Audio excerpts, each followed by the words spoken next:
Okay, so this is the advanced workshop for the second week of our actual workshops. For this, you're really only going to need SSH, which most distros have. Kali certainly has it. I think Windows, I think everything has it. So if you have a computer, you should have SSH. But if you don't, just sudo apt install OpenSSH client if you're on a Ubuntu or Debian distro. If you're not on Ubuntu and Debian distro, I can't help you, but you probably know how to install SSH. Let's get going. So today we're going to be doing Linux privilege escalation. So this is there's going to be a little bit of crossover between what Josh talked about in his breaking into a box and this workshop today. Mainly the privilege escalation part. I think he talked about you do enumeration, and then once you get in, you escalate to root. We're going to be focusing on three sort of simple but very useful techniques to actually get to root once you've gotten into the server. So we're getting you into the server using SSH, and then you're going to practice the actual techniques, the actual escalation techniques. Before we begin, I do really want to state I haven't locked down these servers very much. Like it says here, we're going to use common exploits to gain root access and be able to read root and write. What I'm saying is only use root access to specifically read root flag.txt. Every single challenge, you're going to be looking for the flag in root flag.txt. Don't write anything to the server except for in challenge 3. Do not destroy the VM once the flag is retrieved. That would be really bad, and it's not a lot of fun for anybody. And it makes it tough for people to learn. This is known as scorched earth. So no scorched earth on my servers, please. And like I said, don't write any files except for challenge 3. There'll be one place where you can write files, and it should be clear when we get there where you can write to. So yeah, keep that in mind. And please don't destroy the servers. It makes it really tough. Okay, so the outline, what we're going to be talking about is we're going to start a little bit basic with what Linux file permissions are, what root is, how to SSH. It won't take very long. I'm sure a lot of you maybe have sort of experience doing this already, but some of you may not, and that's okay. And we'll just go through that quickly. The three different privilege escalations we're going to be looking at are the SUID and SGID privilege escalations. I think this is the one that Josh showed last week. If not, maybe correct me. We're also going to be looking at a SUDO privilege escalation with misconfigured SUDO. And we're going to be looking at cron privilege escalation with misconfigured cron jobs in Linux. And if you've never heard of cron or SUDO or SUID, we'll be going through that, so don't worry. So first of all, what is SSH? If you've taken 355 or anything where you need to connect to the CompSci servers, you've probably had to do this. SSH, it's just a protocol that lets you control a remote computer from your own computer. For these challenges, I'm using different ports than the standard SSH port. So normally you would do SSH foo if you were going to log into the user foo. We're going to be using Magpie for ours at the server IP, and you might not have seen this last bit. For mine, you're going to have to do TAC-P and then a separate port number. If you don't have this port number, SSH will default to port 22. But in our case, just the way I've set up the server, you're going to have to change this port number depending on the challenge. And I'll give these commands again once we get there. Next, what is root? You might have heard of people saying we need to get root, beware of root. Don't sign in as root, don't do stuff as root. So what root is it gives you full access to a system like an administrator. So the goal when breaking into a box is obviously to sort of get, not obviously, I shouldn't say that, but it's to get root privileges so you have full control of the machine. When you break into somewhere, you want to have full access, otherwise what's the point? So this workshop will be teaching you the getting to root part, the escalation part that Josh might have mentioned last week, the part of box breaking. So first of all, we'll just quickly go through some Linux file permission stuff. This is important to know why the SUID bit is useful and why we should care. So the Linux file permissions can be run by running ls tac-l in a directory When you do that, the ls is for listing all the files. You've seen that. And the TAC L, I think it stands for long, so you see more information. So here's just a little bit of an output from my own computer. Here on the right, we have all of the files and folders. So we have a file here. We have the boot folder, bin, home, etc. But what we really care about is this part right here. This gives you all of the information about who owns a file, what group owns the file, and what each group, user group, and sort of everybody else is allowed to do with that file or directory. So, sorry, one sec here. So if we look, it's a little bit challenging when you first see this to figure out what it means. This column here, this leftmost column that says root, is for I think it's the user. So this bin, for example, is owned by the user root. Bin is also owned by the group root. The one next to this column shows the group. Then we have these three little dots here, or three little characters, another three RWX, and another three RWX. The first three say the permissions that the user is allowed to use on this file or directory. The next three are for the permissions for the group, and then the next three is for everybody else. So if we look at the boot directory, the first three say, okay, root can read to this directory, can write this directory and execute files in this directory. The next one says the group root can read and only execute. X is for execute. And then the last one says anybody who isn't root, any other user, can also read and execute. Let's see, I can get a little bit more. Yeah, this sort of breaks it up a bit more. The first one I should have mentioned shows the file type, D for directory, I believe, and L for something else. I'm assuming file. That might be, or no, sorry, soft link, I think.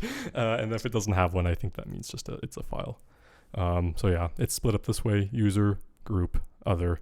And this is important because what you'll find is when we look for the file in root, for root/flag.txt, it's going to be associated with a user and group that you're not a part of, and you'll see that the other permission does not have the read permission set.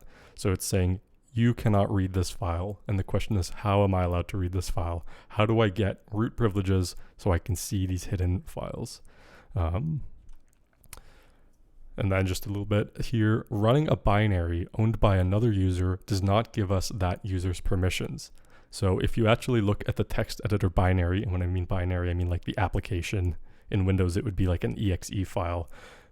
If we look at the text editor nano, you'll see it's owned by root, but you can run nano. You've probably used it to edit some files, but that doesn't mean that you get root access when using it. And this is very important.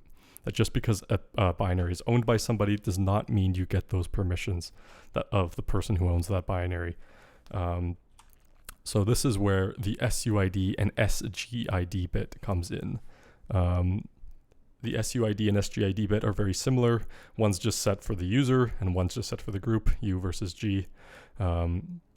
So if the SUID permission is set on an executable file, it runs the permissions as the user and owner, it runs with the permissions as if we were the same user as the owner of that file. So like I just said before, if we have nano is owned by root and we run nano, we don't get root. If the SUID bit is set, this is not the case. So what the SUID bit looks like is this little S on where the executable bit would normally be. So as we can see above in music, this one has an X. This is saying we can execute stuff in music. For nano, as we were just saying, if we have S set here, the SUID bit right here, this is saying that if anybody runs the root program, the nano program, it will run with root privileges. So running nano would be just like we were running root. And the importance of this is nano has root privileges. So a file that maybe we couldn't read before, we can now read with nano. This is important. So if we root in binary that can read files or spawn a shell, this is another big one, not just reading using cat, vim, or nano, but spawn a shell, has the SUID or SGID bit set, then we will have root access. And here's something really important. How do we find these exploitable binaries on a system?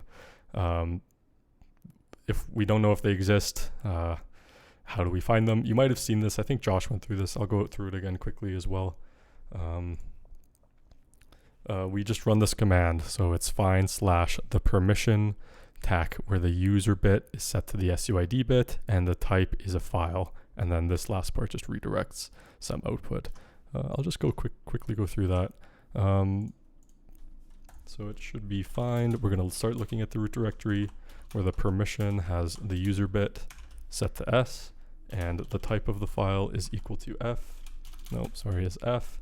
And then we'll just redirect any standard error, I think it is, to null. If we run this, it'll start finding stuff for us.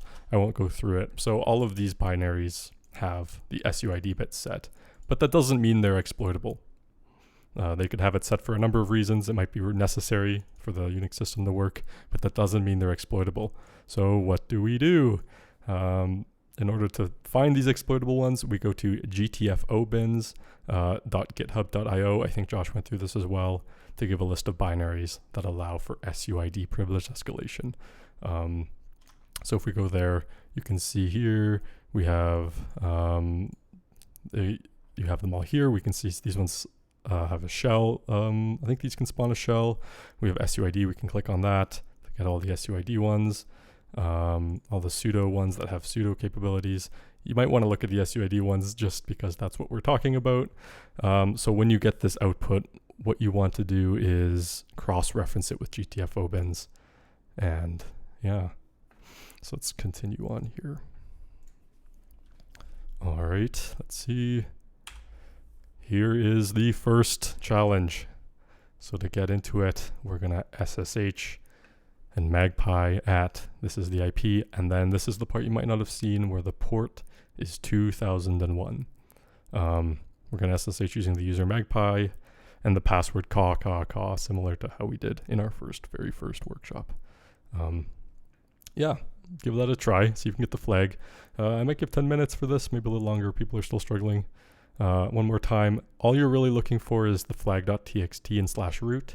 See if you can read that. And see if you can find an exploitable SUID binary on the server, and you can cross-reference it with that website and see if there's anything interesting there. Good luck. And feel free to unmute yourself if you have any questions.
Okay, I might give it a few more minutes here, 1 or 2, and then we'll get going and I'll do a quick demo of how this works.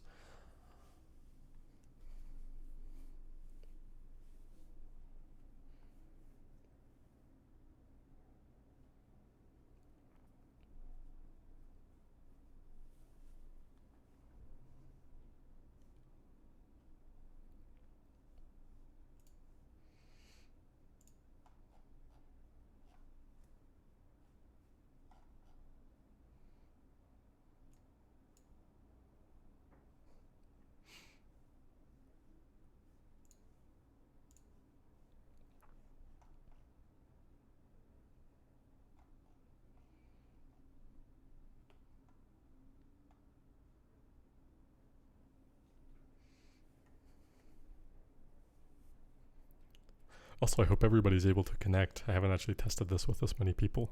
So if you're not, please let me know. That would be terrible.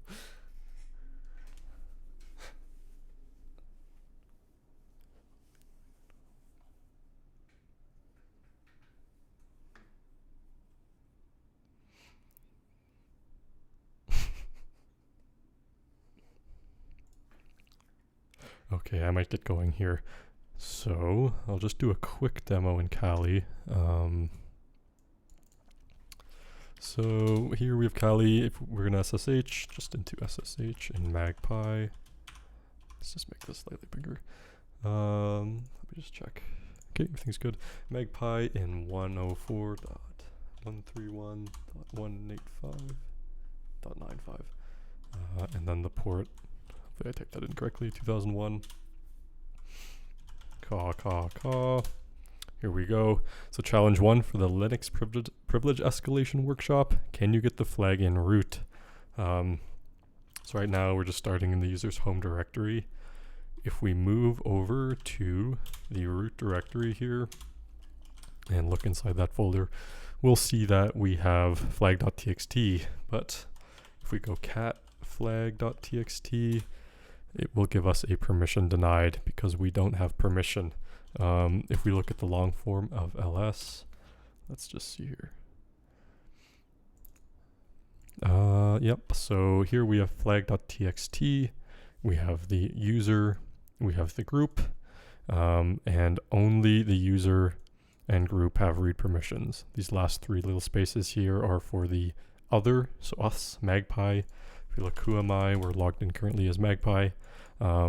These last 3 are for Magpie, everybody else, and you'll see we can't read, write, or execute. So what do we do? If we go back, that one command that I showed you, find, looking in root, where the permission is where the user is the S type, is the SUID bit, type is a file, and then we'll just redirect any standard error, I think. We'll get a bunch of different binaries, not that many as maybe on a different machine. We get password, strings, not sure what this is, a new group password, I believe. So all of these have the SUID bit set. If I actually go over to user bin and I do slsl, let's see. If we look at the strings here, we'll see here in the user section of the Linux permission bits, we have an S. So this is saying, yep, we have SUID bit set. This also has SGID. It shouldn't actually matter here because we have it in the group part. So let's go back to root and run that again. So we have password. We're going to look at GTFO bins. Let's look here, sorry. GTFO bins, if we look for SUID, password, I don't think it's in here. If I knew my alphabet, which I don't. Yeah, I don't see it. Password, no, it's not in here. Okay, what's the next one? Strings, the strings binary. Let's control S, strings, we had it in there. There it is, it shows up. If we click on it, it'll give you a nice little idea of what we need to do. This is sort of saying if we want, we can copy the strings binary and change it.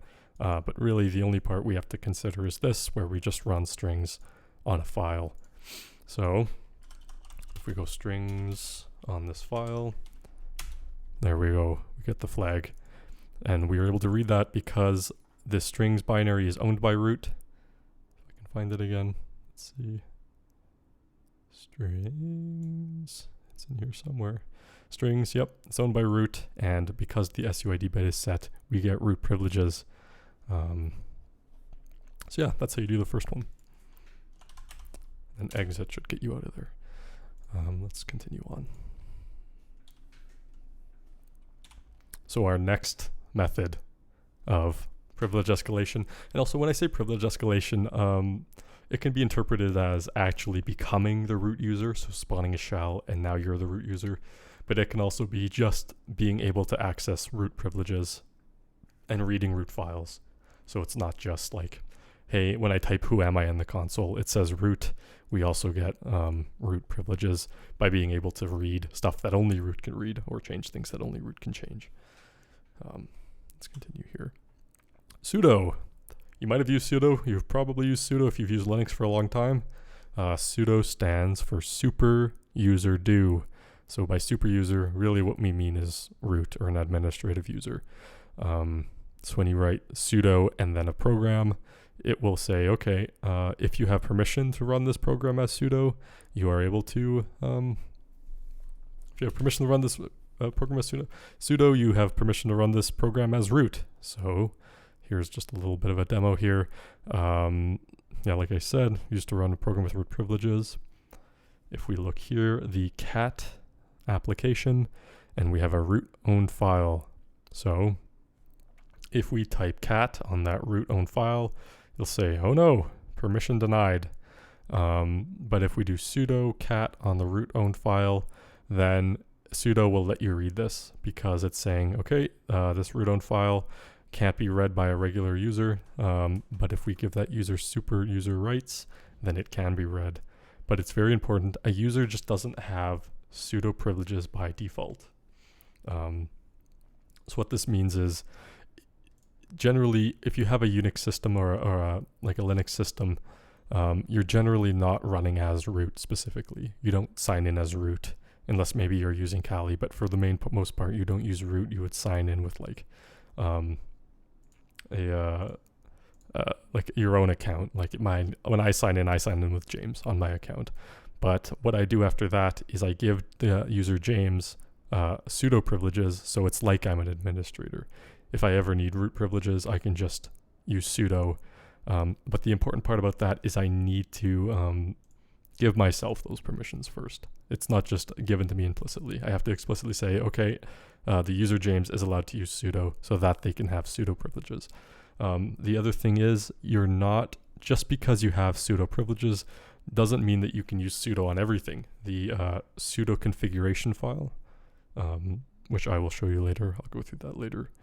The sudo configuration file allows you to define specific binaries that you're allowed to use, whether you need to enter your password, etc. There's a lot of configuration that an administrator can do when setting up sudo on their server or on their computer. So how do we know what we're allowed to do? Can we run sudo? Can we not? Can we run everything with sudo? Can we not? Sudo makes it really easy using this command here, using sudo tac l. And what this does, it allows you to see what you can use sudo with. And it'll show you all the binaries or everything you can use. Let me quickly demo that actually. So if I'm in here in Kali, if I do sudo tac l, Kali password, here we go. Here it's saying user Kali may run all of the following commands on Kali, all. So what this is saying is the user Kali can run everything. Sometimes it won't say all. Sometimes it'll say you can only run strings, like in the previous challenge, or maybe you can only use sudo with nano. For Kali, you can run with all because Kali is essentially an administrator. They want you to have access to the entire system, so they give you everything. Kali can do everything with sudo. Let's go back here. So yeah, so similarly to what we did before with the SUID and SGID bit, what you want to look for are binaries that let you have read-write access or spawn shells to get root access. The GTFO bins.the github.io gives a lot of these binaries. They have the SUDO category. I think I showed that. Let's see what's next here. So yeah, just what I was saying. Sudo tac l on my home computer. James can run everything because I've configured myself to be a administrative user. Yeah, so this user has full root access, and this is sort of what we want. And this is normal for administrators. So the idea is, oh no, what if the administrator misconfigured sudo? And this will allow for privilege escalation. So if they misconfigured sudo, if they accidentally added something, a binary that you can find at GTFO bins, if they add a binary that allows you to read files, write to the server, etc., spawn a shell, then what that means is that you now have root access through that binary. So yeah, this is the next challenge. Give it a shot.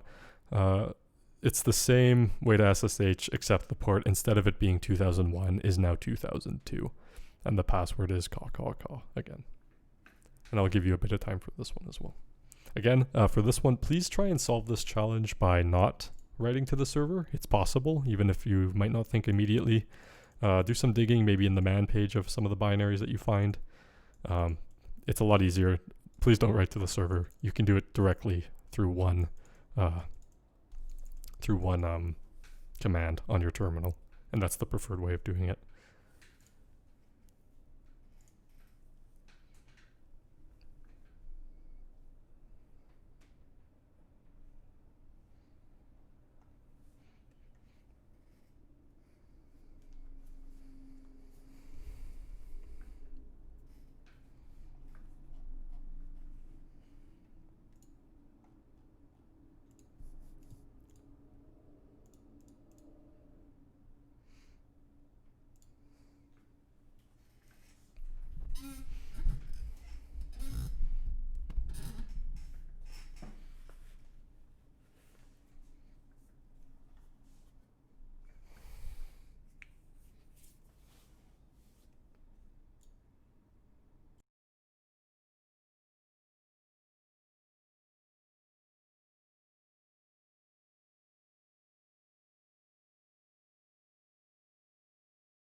It seems like a lot of people have got it.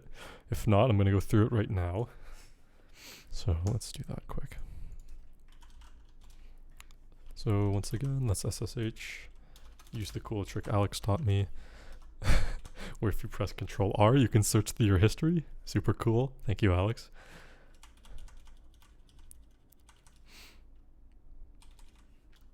And then port 2002.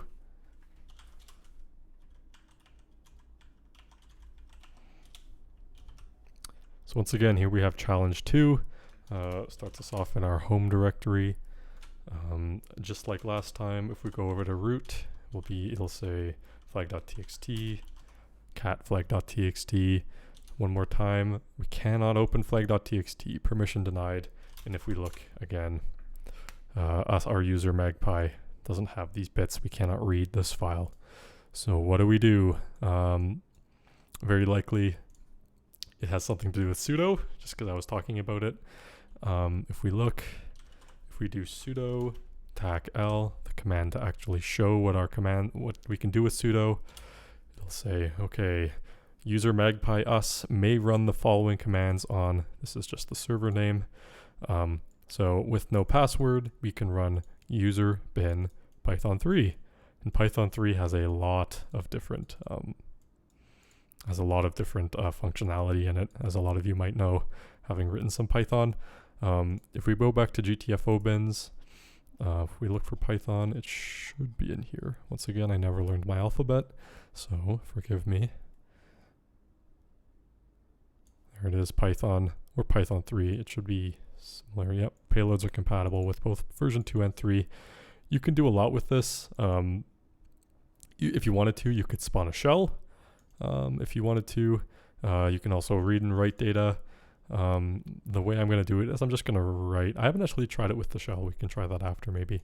So the way that I was intending on doing it is just using, I'm not sure how to pronounce your name. Qdit said is just using print and open. So Python 3, I won't add sudo for now. If we use the -c, we can start to just input code directly. Right here's another argument. So all I'm going to do is I'm going to print. We're going to open. The file that we're going to open is root flag.txt, and then just read that file. So we're going to open the root flag, the flag in root. We're then going to read the contents of that flag, and then we're going to print it. But if I hit enter on this, we're going to get a permission denied because we didn't append sudo. So if we append sudo to the front of this, sudo, there we go. We have the server, or the flag. And that's because sudo allowed us to have those root permissions. Now just reading this, I'm curious. I might just quickly try this live to actually try and spawn a shell. Let's see what it says here. If I try this, Python. Hopefully this works, otherwise this is a massive waste of time. We're going to import os.system.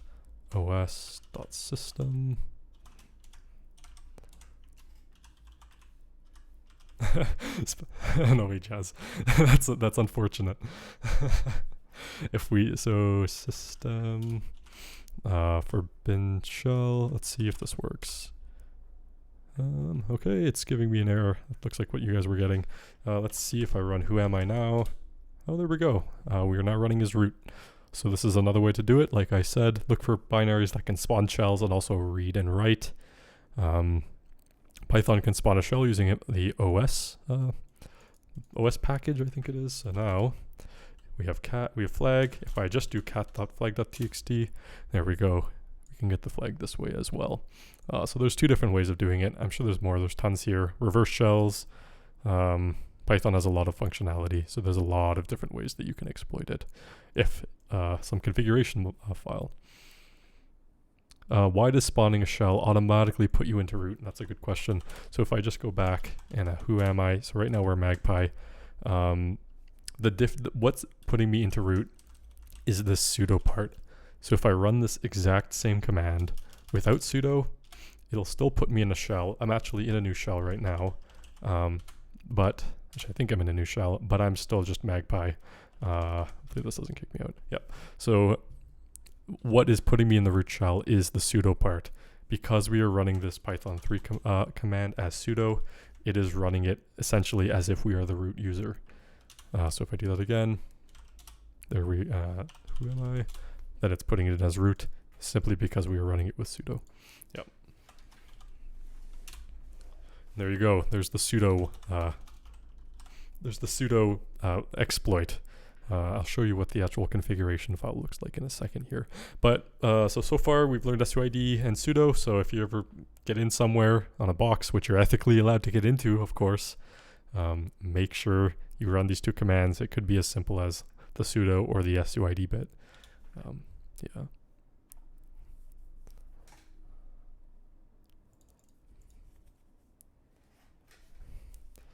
Yep. I probably can't. You know, let me know. So feel free to unmute your mic and just talk to me. It's okay too. Thanks, Josh. Can't answer that one.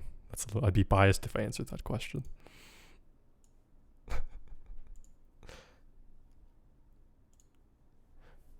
All right, I don't see any questions. That's okay. I'll continue on here.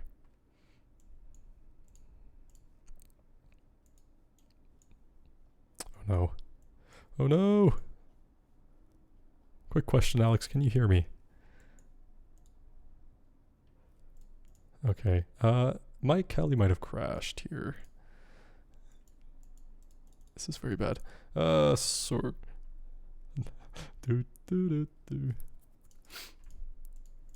Yeah, looks like I've crashed here.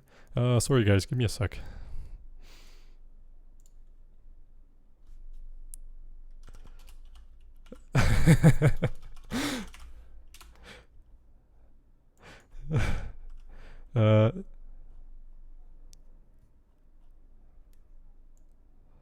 No, that's correct.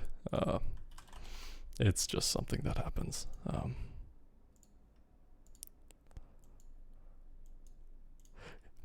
Yeah, I could do that.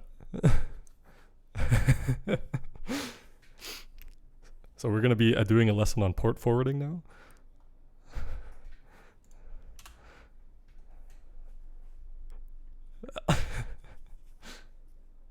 Oh no.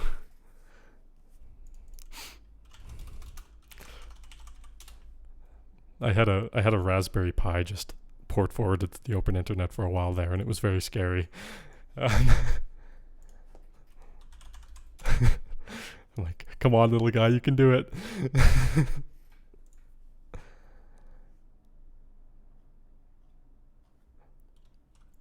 It's not as hard as you think, but yeah, DM me after and I can show you how to do it.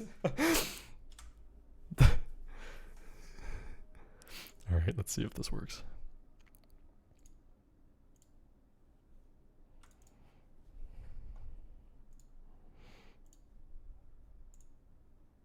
I've never heard of that.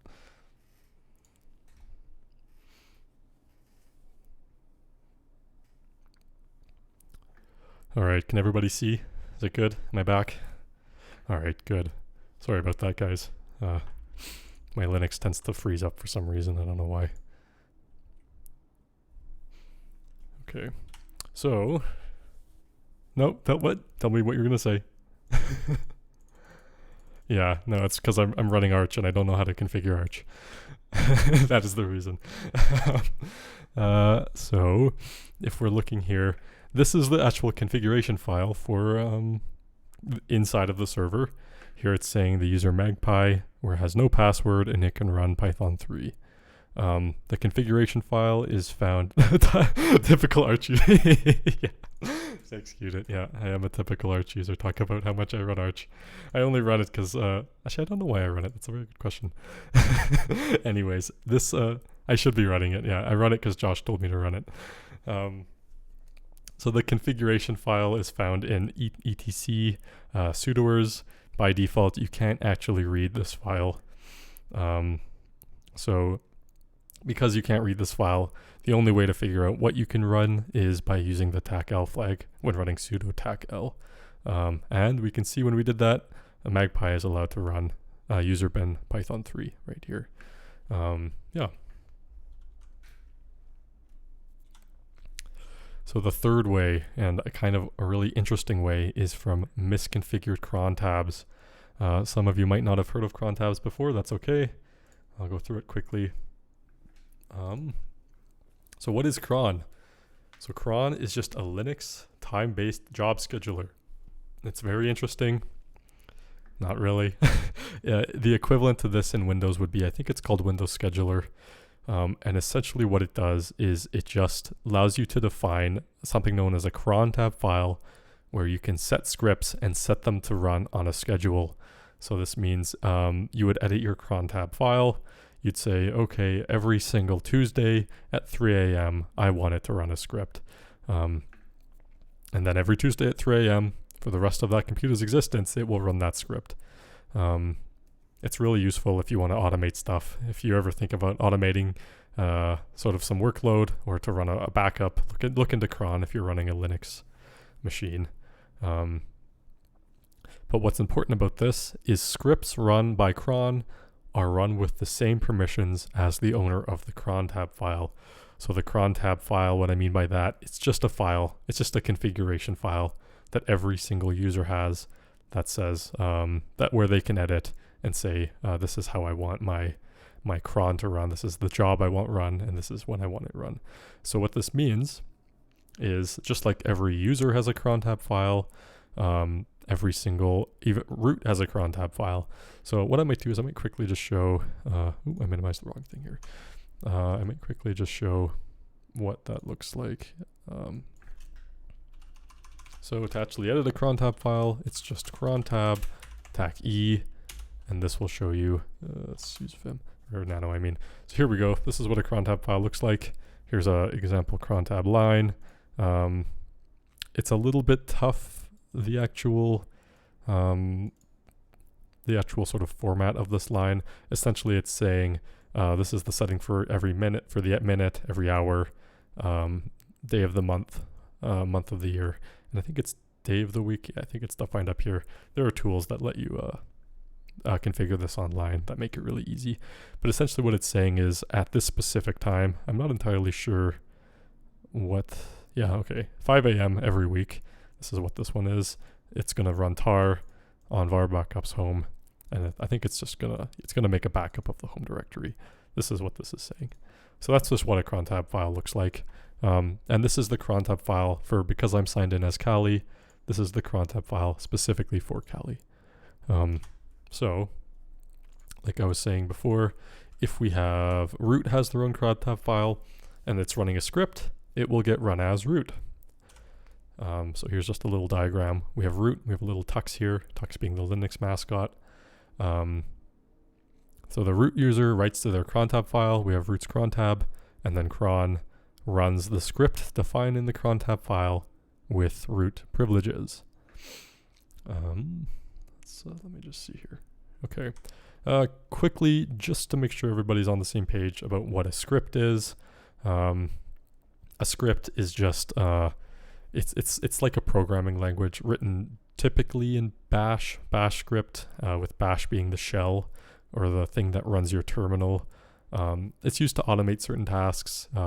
Oftentimes they will run with .sh or nothing at all, like we said before. In Linux, sort of the file endings, the dot blank, doesn't really mean anything, but for simplicity, a lot of times people will put .sh at the end of their scripts. They look just like any other programming language like Python. They have if statements, they have for loops, but the interesting thing about it is, with a script, if you want to run a terminal command like cat or echo, or in that case tar, you just sort of write it on its own line. You don't actually have to call it using some fancy wrapper like you would have to in Python. Like when we wanted to spawn a shell, we had to import OS and then use OS to run something. With scripts, you don't need to do that. But the important thing is, the scripts do run as the user who runs them. So if I run a script, it's going to run with my permissions. If root runs a script, it's going to run with root's permissions. If my cron tab if my cron looks at my cron tab and runs that script, it's going to run with my permissions. And if root's cron tab looks at its cron, or root's cron looks at its root's cron tab, it'll run its script as root. So where do we look for scripts? We look for them in home directories. So slash being the directory root, home, in our case, sometimes it might be Magpie. In the root directory, /root is the root directory. Another place might be user local bin. This is a place where administrators will often put binaries, bin being for binaries that are sort of added by them and not managed by a package manager like apt. So yeah, that's where you might want to look. Let's continue on here. So the important part, like I mentioned before, what if a root's cron tab ran a script that we could exploit? The cron isn't exploitable, but what if it runs a script that is exploitable? We could possibly get root privileges, and to get root privileges might mean just being able to access something on the server that only root should be able to access. So here, if we have root's cron tab file, cron tab will tell cron to run an executable script. We have the script here, and we have a non-root user. The non-root user might be able to modify the script. They might be able to write to the script. They might be able to, the script might look somewhere else where the user can write. It's really very open-ended because, as we all know, programming is very open-ended. The script could do anything. There could be any number of vulnerabilities, who knows. But the important part is a non-root user has some control over what the script can do, and that the root's cron tab then runs this script and allows us to exploit. So a quick note about cron. By default, similar to the sudoers configuration file that I had shown before, in etc sudoers, by default, cron tabs or the cron configuration files cannot be read by other users, which makes it very difficult to actually know what cron is doing. So like we can see here is in the root, the root directory etc cron tabs, if I do ls, we can see, oh, root has a cron tab file. It's named the same as the user. Root has a cron tab in this cron tab directory. But if I try to look at it, I can't see what it's running. And this is very, very frustrating because you don't know what script it's running. It could be running anything. It could be running anything at any time. So it's kind of a guessing game, unfortunately. And what this means is you might have to go searching for an exploitable file / script. So just because you can't read it, you have to go searching for it.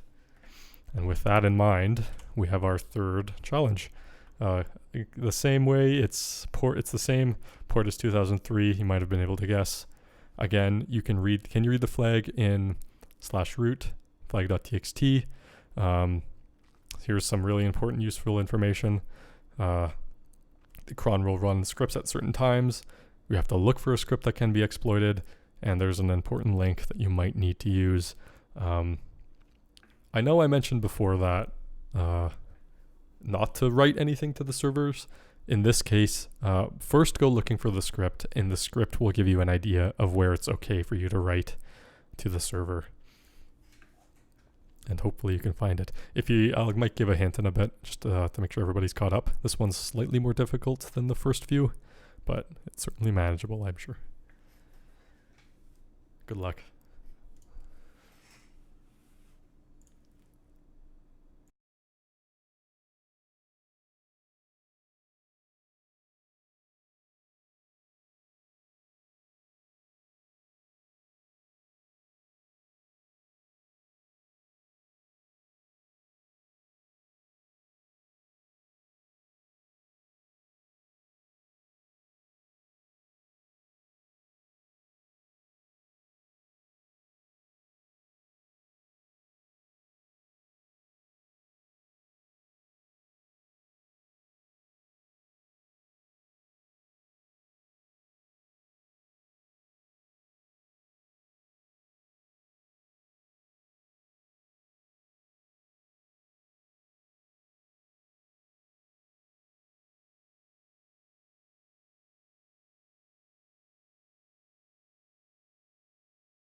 Okay, so so just for a hint, if I go over, we have our same server, similarly as how we had before. We start off here. This time, if we go into root, like we did before, and we list this, we'll notice that we have flag.txt. If we try and cat flag.txt, again, we can't, permission denied, but we have a file here called postflagdata.sh. Like I mentioned before, the sh might indicate that this is a script. If we actually look at the read permissions and write permissions, we can actually see here the last 3 bits for other. For us Magpie, we actually have the R bit set, so we can actually read it, but we can't write to it or execute it. So if I look at this, postflagdata.shell. So make sure you look at the script, read through it. We have a for loop here, we have an if statement here, we have some commands that are run. Yeah, give it a try.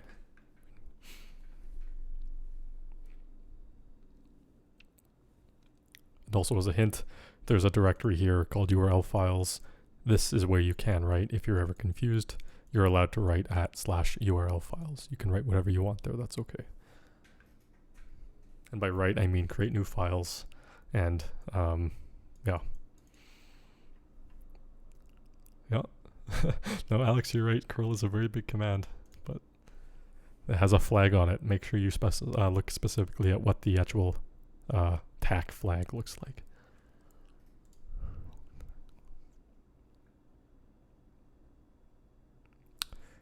Sure, cute it. Yeah, go ahead. As long as it's not too massive. Sure, yeah, DM me.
we have a shell script here, and we can look at this shell script, and the shell script will have some information on what you have to do.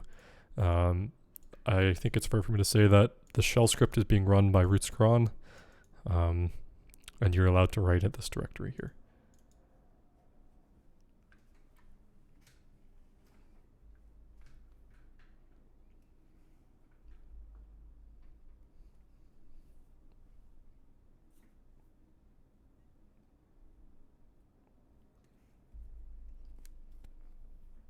Yeah, no, sorry. Ignore the entry.sh. That's something else. Look at the script in root, in /root, where the flag would also be. It's a bit of an oversight on my part. Sorry about that.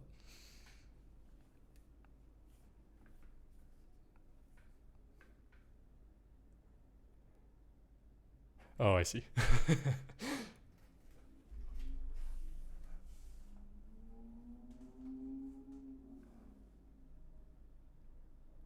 No, that's alright.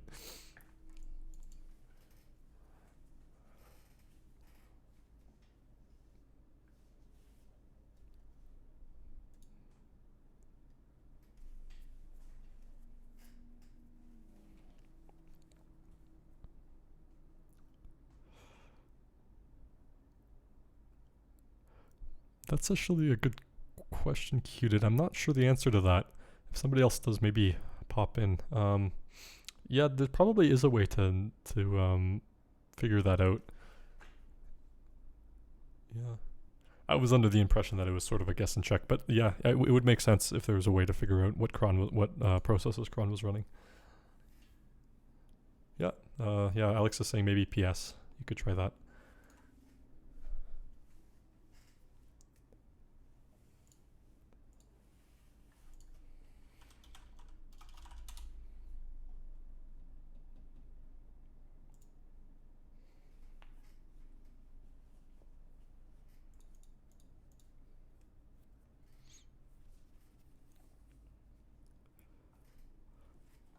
Okay, I might give this 3 more minutes and then we'll do a quick demo.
Abner, we always encourage recursive grep, because recursive grep is amazing.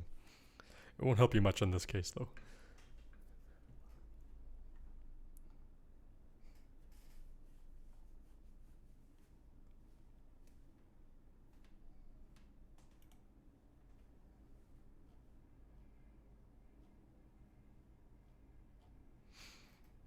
Also, Alex just posted a link for listing cron tab. That should only be for your own cron tab files, the ones that you set yourself, not for anybody else's.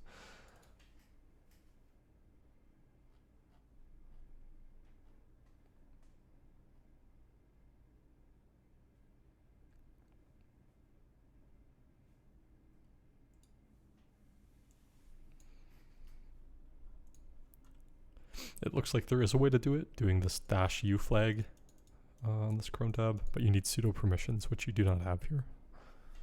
So it's possible, but again, you need to be an administrator to view other people's cron tab files.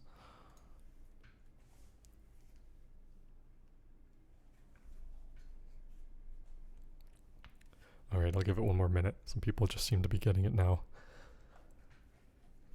which is good. I'm glad.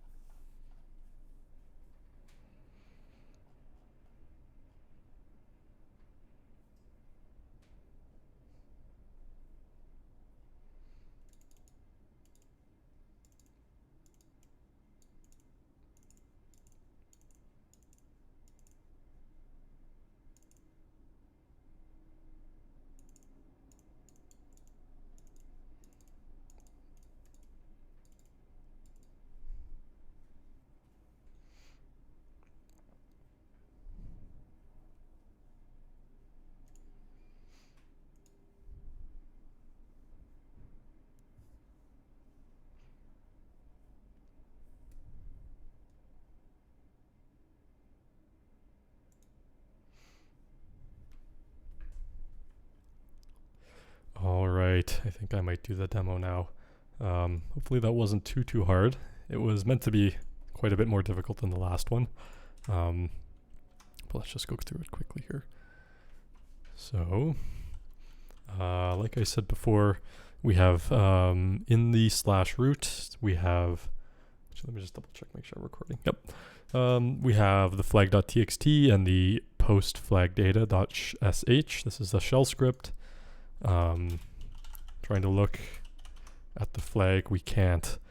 But we can look at the post flag data shell script. So if I look at the post flag data shell script, this is what it looks like. Let's just make this slightly bigger. Okay. So let's just go through this line by line. For people who haven't seen shell script, that's okay. It's a little bit different when you first look at it. This first part here is called, I think it's called a shebang. I might be pronouncing that incorrectly. All it's saying is that it's saying that if you just try and run this without defining what binary it should be run with, like before how we had to use Python 3 space and then a Python file, we could put just Python 3 up here, and then we wouldn't have to start with Python 3 when we're writing it in the terminal. So this is saying, okay, everything below this we're going to run with sh, which is just a very basic shell. This is why this is called shell scripting, because we're running it through the shell, the sh shell. You might see bash here, that would be for bash scripting, but this is sort of similar. We have some comments here. It says, this script is running as root every 1 minute using cron. I think he was queued it. He was said it should be run every 5 seconds. I think that cron can only do a minimum of 1 minute intervals. I tried making it less, but I would have had to do a little bit of sort of, I don't know. It would have been difficult. It wouldn't have been just as simple as writing the cron tab. I think 1 minute is the minimum that cron can handle currently. So it's saying the script is running root every 1 minute using cron. And also as a hint, it says the script will post some information to a URL written to a file located in URL files. So just going line by line, here we have a directory. In this directory, or this directory variable, we're defining the URL files and all of the files within the URL files directory. We're also defining the flag. We're saying, okay, let's set the flag equal to the output of this function, of this command here. This command being cat root flag.txt. Before we couldn't run cat root flag.txt because we were running as magpie. But because cron is calling this file, it's able to use this. It's able to actually read flag.txt using cat because it has those permissions. So currently we have the directory that we're reading the URLs from. We have the flag stored here. So the question is, how do we get this? Where do we get this flag? That's what this comes into. So if we look, if you've ever seen a for loop, we're doing for each file name in the directory, prefixing directory with this money symbol here is saying this is a variable. So for each file name in here, if -f on this file name, all this is doing is saying if this is a file, not a directory, it's just checking to make sure it's an actual file. Then what we're going to do is we're going to set URL content equal to cat of the file name. So we know the file name currently is one of the files in this directory. Catting that file name will essentially give us the contents of that file. Not the file name itself, but the contents of the file. So we have the URL content from one of the files in the directory. And then this is the very important part here, curl-d flag URL content. So before I look at this, what we can do is we can look at man curl. Oh, I don't have man installed. 1 second, sorry. Man curl. If we look for -d, hopefully I can find it here.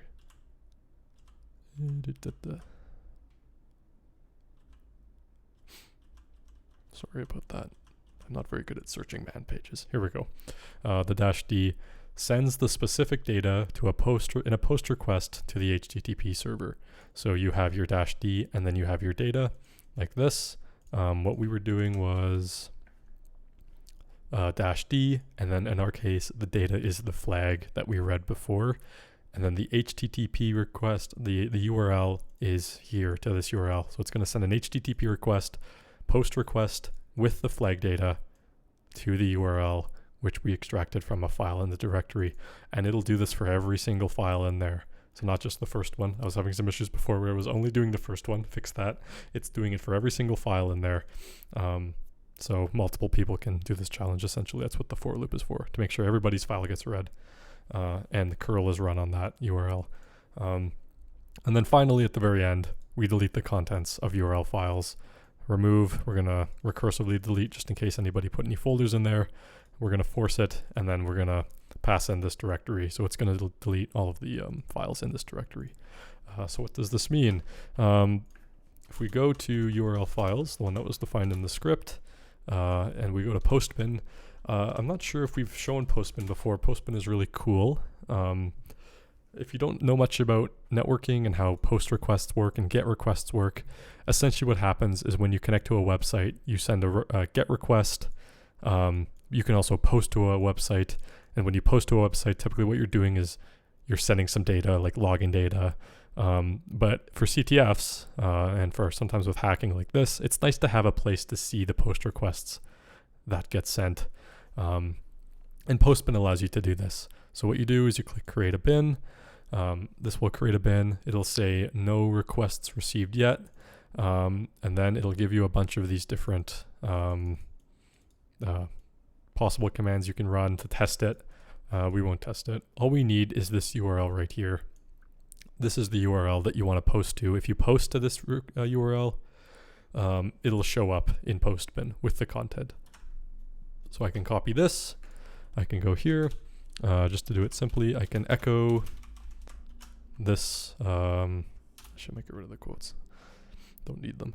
I can echo this URL, and then I can send this out to James's file. So James, here we go.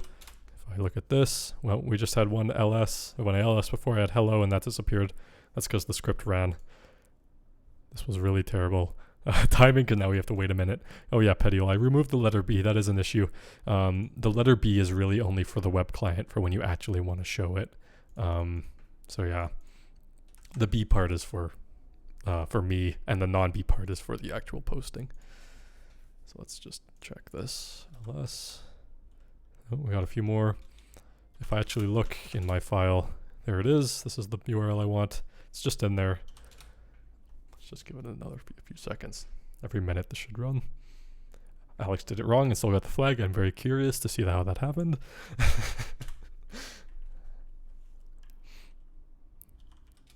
There we go. I did ls again and they're all gone. Nothing showing up yet. If we hit refresh, there it is. We got a post request somehow from this IP, the IP from our server. The body is the flag right there. And there's the body, a Witcher reference if anybody gets it. Okay. You're welcome, Josh. I'm glad you understand. And so based on that, I'll actually show you, this is what the cron tab file looks like in our server, the one that we're not allowed to read typically. If we set these all to stars, it'll run once a minute. And then it's just calling root postflagdata.shell. Let me just see here. Yeah. Yep. So this cron tab is found at var spool cron tabs. Normally we can't read it, and we can see that the script is running every 1 minute as root. Oh yeah, they're mentioning if you find the URL that somebody else is using, you can just go to it. It's public. But I figured at that point, you've already figured out how to do that challenge, so it's not a huge deal. So yeah, so those are the main three that I wanted to talk about today. They're pretty simple. They're easier compared to most. What you can generally do when you people talk about actual exploiting is something maybe with a kernel vulnerability. This means maybe the server is running an outdated kernel, and you can exploit it. There's a popular famous one called Dirty Cow, I think it's called. Not the most nice name ever, but It's just the way it is with hacking sometimes. You would use maybe Metasploit to exploit that. Another way, oftentimes with Metasploit, you would again use to exploit a service running as root. So like a process running on your machine.